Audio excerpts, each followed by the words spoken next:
Hello and welcome to the Valve Bounce. We weren't planning on being live tonight. We weren't planning on recording a video. This was going to be the week off, but I guess there was some pretty big news that kind of dropped, and you know, off the back of a nice little 12-hour win, I just thought maybe it's worth just jumping on and seeing what the go is out there, because guess what? Red Bull have dropped a massive bombshell that came out of nowhere, and they're switching to Ford. So, yeah, I guess Steve. Well, we might say farewell to Steve from now on, because I think after the announcement, he might have either had a heart attack from the anger or the disgust. I don't know. I've got a video from him all the way in the land of the long white cloud, which is in New Zealand, and he'll share his thoughts, and then I'll go into mine. But welcome, Martin Nader, for joining us again. Appreciate you being here, even though it wasn't meant to be. So thank you. Well, I guess let's just kind of kick it off a little bit, and what is everyone's thoughts? What an absolute bombshell! Now, on the Thursday before the official embargo launch, which was meant to be released, our old mate, well, maybe Steve's mate, but Mark Fogarty, who is now seems to be writing for Supercars Extra, decided to drop it on their website. And now, haven't heard anything. I haven't done any digging, mind you, but I haven't heard anything about whether it was a timing mistake. So they had the article ready to go and someone clicked live and didn't have the notification to wait. But he basically dropped it on the Thursday night, and then on our socials, I happened to pick it up, and I was like, whoa, okay, hang on. Someone's either broken embargo, or this is just like a massive like spam or bait switch from the media. And sure enough, the next day, everything broke, and it was just huge. I think really big for the sport. I think if we'll take off opinions for the moment, but if we just think about, like, it was a massive surprise that was kept under wraps mostly. Like, it was pretty well kept secret. And it was just not expected from anyone on any camps, whether you're GM or Ford or Toyota, I guess, because this is happening in 2026. I'm really sitting there struggling as to where did this come from, and like, how did it actually happen? So, we basically sat there and had a few comments back and forth, Steve and I, when it occurred, and let's kind of get into some of that commentary, shall we? So I'm going to make a switch. Let's see how we go here. I'm going to do my best to go to a solo presenting screen. And I'm just going to go like this. And 1 second. And here we go. Right. So I've just grabbed a couple. Look, I didn't want to name anyone, but just the commentary, the things that were out there, that was probably the first thing that when it went live, I was trying to figure out what I thought and what my issues were with it. And yeah, like, we've got people here talking about, stay out of Ford, how could you switch? People saying now you know what it feels like. And then just your usual commentary about how Supercars is dying, and it's just like another nail in the coffin. And what's the other one say? Time to look for a new team to support, because they killed HRT, and then it was now they've killed GM. So there is a ton of like, there's some really strong positive commentary. There's some vitriol. There's some usual Supercars is dead. And I guess my message is, like, to those people is, why are you still commenting then? If you don't like it and you don't kind of think it's going to survive, I don't know why you spend the energy, because, to be honest, my first position is that it has some big ramifications for the sport, but I think overall it's a positive outcome. So, let's go into what Steve's thoughts are. So I have this lovely video here, and I'm going to make sure, hopefully I've got the sound and everything, and let me kick off on Steve's thoughts of Triple Eight switching to Ford for 2026. Whew. Hold on to your seats, all right? Hello, Valve Bounce crew. It's Steve reporting from New Zealand with my thoughts on the old Triple Eight Switch. As you know by now, if you've seen me across the socials, I'm not exactly thrilled about it. I was never really a Triple Eight fan. I liked Lounsey, but I never gelled with the others. So, yeah, I'm not entirely thrilled that they're coming back to the Ford fold. I'll be interested to see what you guys have to say about it and what Damo has to say about it in the upcoming video. But yeah, I guess I don't like the fact that they're just coming back and immediately, by the sounds of it, potentially just the homologation team, stripping DJR of that title. I don't like the fact that, KRE could also be doing the same thing. Many things that I just don't really agree with the way it's gone about. I completely understand Ford's logic with this, and I also understand Triple Eight's logic with leaving GM to come to Ford, but yeah, I wouldn't say that I am overly happy about it. Damo, I'd be interested to hear your thoughts, mate. Go well tonight on your pod, and I'll be back in the country towards the end of the week, and we'll get up to speed with everything else that's been going on. In the meantime, I hope every one of you are safe and having a good start to your year, and I will speak to you all soon. Wow. Okay. Don't mince your words there, Steve, hey? Yeah, so obviously Steve's pretty upset, but I guess overall, from a personal point of view, I totally understand. We've obviously held a small grudge towards Triple Eight ever since they've left Ford back in the early years. And it just became something that, as they were more and more successful, it just became something that was just more and more like you just keep building that resentment and that hate. So, like it's a big change. And I guess, when we start thinking about some of those questions that Steve has raised or the commentary that he's raised, like this is really the unanswered questions that I'm really keen to kind of see things unfold and just see what people think. But what happens to the homologation? Now, first off, they announced that they were going to be the homologation team. It's since unfolded that they're still waiting for like that approval from inside the category for that to happen. And so it's not quite done yet. And we still, as far as I could tell, doing some quick research, I don't think DJR have made any comment on this. So I'm not sure if they're potentially trying to save that position or that role, or whether or not they are just staying quiet and letting the dust settle. I'm not really sure. They've got their livery launch tomorrow, so I'm sure that's a big, that's a big positive thing for them. But no doubt that all of the good journalists are in the room. I'm hoping that they're going to be asking those questions about that, and maybe we can get some insights there. What else are the unanswered questions? Well, what does it mean for GM for Chev GM? They're losing their homologation team because they're moving to Ford. They're losing, obviously, an absolute powerhouse from their manufacturer to be able to win like they did last year.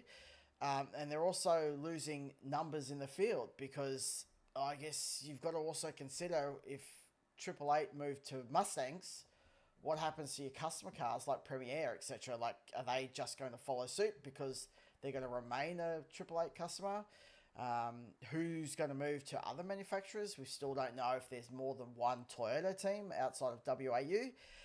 So there's a lot of unanswered questions. But the one for GM or for Chev that I think is the biggest issue is they don't have a replacement car. The car is no longer being or is not available. The Camaro, is not a car that you can kind of get. You can still, I think, import older models at the moment. But they haven't announced any replacement car. There's no opportunity to kind of step up or to upgrade at this stage that we know of. And so what does that really mean for Chev? Could that possibly mean that they continue to, people carry those cars because of the investment made and they continue on until people can make arrangements with other manufacturers? I mean, it could possibly mean, if you think about it, we could possibly be in the position of back to two manufacturers. If GM or if those cars aren't going to race anymore, will everybody jump on board either a Mustang or like a Ford Mustang or the Toyota Supra? It's like a huge question that I think we just don't know at the moment. There's not enough answers coming out from the category, from the people involved, and maybe they don't have those answers, to some of them, like what happens to Chev outside of this. So still a lot to unpack. And then I guess you get onto those more secondary kind of things of what sort of distraction is that going to cause for Triple Eight building a different car for or during the year so they can be ready for 2026. What does that mean for DJR losing that position or potentially losing that? Where does it all unfold? And so I guess let's try and tackle that first question about the homologation team. Really interested to sort of understand where we think that homologation team will go. So I've heard lots of whispers, and a lot of money seems to be being spilt onto Erebus taking that role, given their recent success. I'm not sure. I think it's a very logical position for them to move into.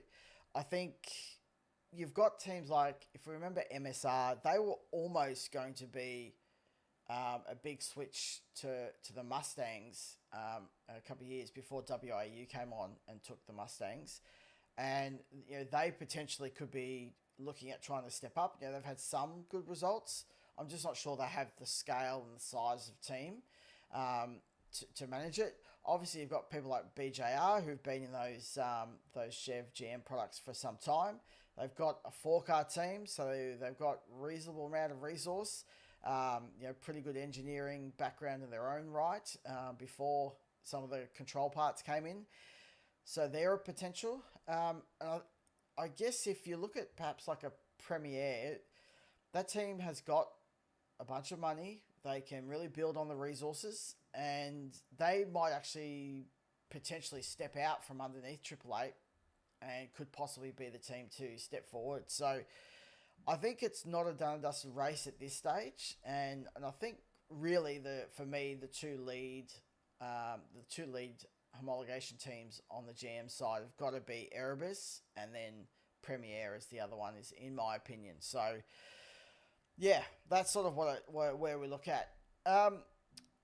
Let's think about DJR. Now, they recently took over the engine manufacturing, right, as the homologation team. There was, the engines weren't quite right or weren't to their liking. There was a lot of that parity talk that was happening in that first year. And eventually DJR took that over. And they kind of got focused, developed a really good engine, which, we think is basically on par, apart from where you've got this mystery thing at Bathurst.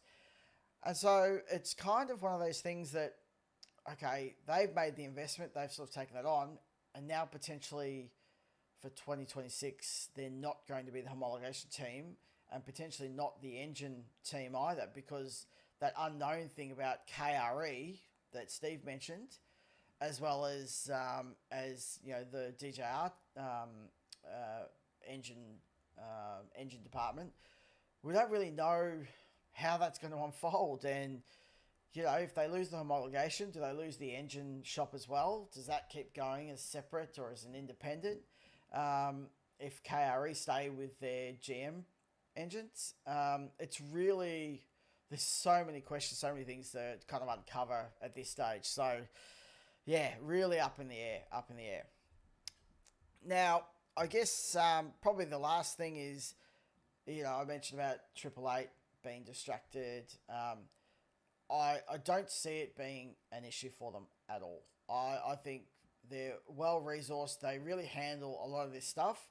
I know there were a few cracks that kind of appeared during this, recent change to the Gen 3 model. I think, they were sort of struggling to maintain and keep up with things. But I reckon with most of the Gen 3 stuff now kind of sorted, and there's not going to be much change or development in the chassis. It's really about just building the best Mustang they can.